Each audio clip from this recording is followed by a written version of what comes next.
Ate, mapawala ng konting pagod. Yan, te. Oo.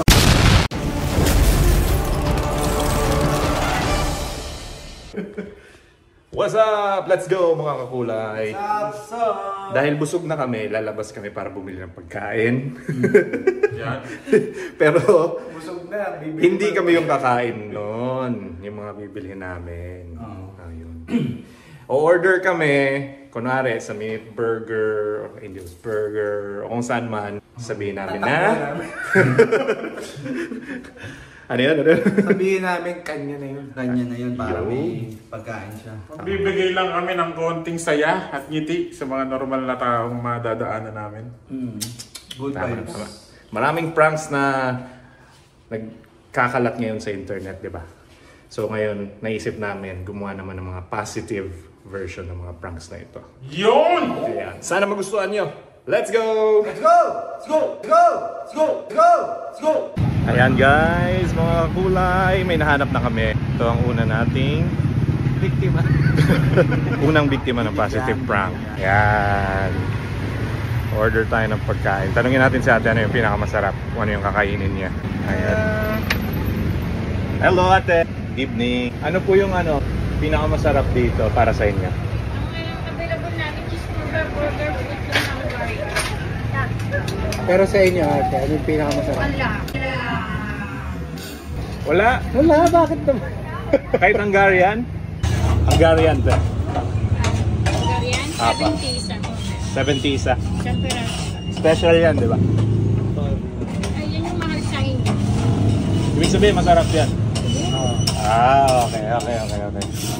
Hungarian yan. So nag-order na tayo ng Hungarian. Dagdagan kaya natin ang burger. Oo, lagyan natin na. Ilan? Isa pa po, isang burger po.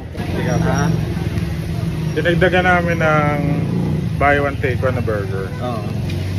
Sabihin namin sa inyo mamaya kung bakit. Or niluluto na yung in-order namin. At syempre, hindi makakompleto ang aming positive prank nang walang inumin. Drinks. Drinks. Drinks! Ano kaya magandang drinks? Yan, bilhin natin ng kakaiba na lang. Ito na, nabili na namin. Okay na ba yan? Medyo mahaba pila. Guys, medyo mahaba yung pila. Tara guys, balik na tayo doon. Malapit nang maluto. Yun. Pag pumunta kayo dito, magugutom talaga kayo dito.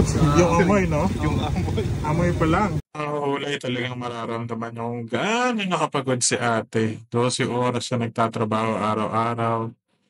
Kailangan tumapat sa kalan. Kahit gaano kainit yung panahon, kailangan niya magluto ng burger, ng sausage, para lang meron siyang maipakain sa kanyang pamilya. Kaya naman mabigyan lang siya ng konting saya sa araw na to. Sobrang fulfilling na. Nakakagaan ng puso. Ate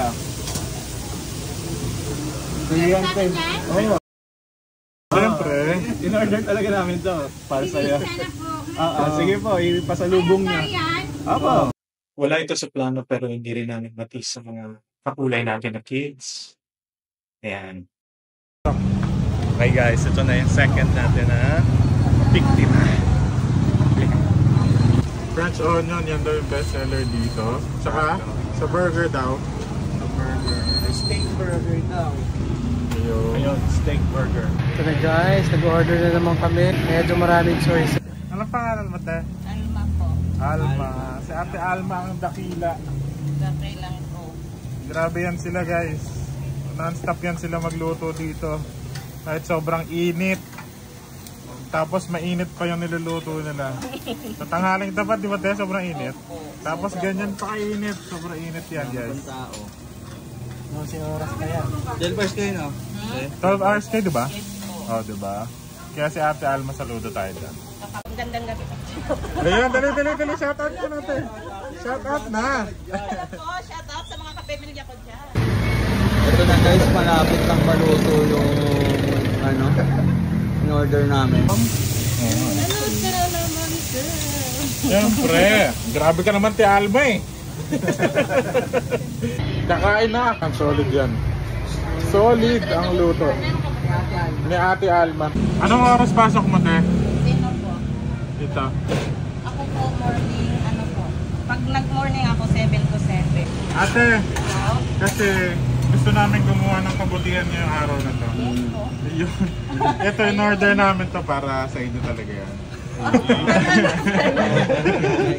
Parang kami yung kakain, sir. Para sa inyo talaga yan. Sa inyo talaga yan. Like naman. Siyempre, dahil mahihain ka. Para sa iyo yan. Para sa akin talaga, sir. Ate, babalutin na namin kasi mukhang busy ka pa. Sige, Para pero mga- sir, nakakahiya naman sa inyo talaga yun eh. Hindi, sa'yo talaga to. Sa inyo talaga to. Yung drink, sir, paano? Ito na lang Sa'yo drink din. sa inyo, sir. Hindi, sa inyo din yan. Siyempre, may drinks kayo dapat. Drinks na lang, sir, para diba nauhaw kayo, nagda-drive yata kayo. Yun, grabe yung bait ni Ate Alma. Dahil mabait si Ate Alma, magpapaluto tayo ng maraming pa. Ate, Sir. mapawala ng konting pagod. Oh, ate, kung gusto mo ng hot sauce. Sir, sige na, sir, sa inyo na yung drink. Bawal daw yata sila sa Kasi break. bibiyahe kayo, alam kong mainit ang panahon. Grabe si Ate Alma. Salamat, Ate Alma. Ate Alma dahil dyan. Ang bait-bait mo, Ate Alma. Thank you po. Bye! Bye-bye. Bye po. Thank you Thank po. you! Thank you, sir. Thank you. Ingat po, ingat. Isa na naman kakulay ang ating napangiti. Napakasarap sa puso. Sobrang bait ni Ate Alma. Binigay niya pa sa atin yung drinks pabalik kasi alam niyang babiyahe pa tayo. At habang naglalakad kami pa uwi, nakita namin ito si Kuya. Binigay din namin yung drinks na galing kay Ate Alma. Okay, ito na tayo sa third location natin. Bibili naman tayo ng chicken. Yun. Pero anong bestseller dyan, Kuya? Regular. Isang one-piece regular with rice. Yung chicken daw natin. Kuya, actually, gusto namin bigay ko sa inyo. Oo, yun. Pampawala ng konting pagod, Kuya. Break time. Go take time. Bye-bye. Thank you.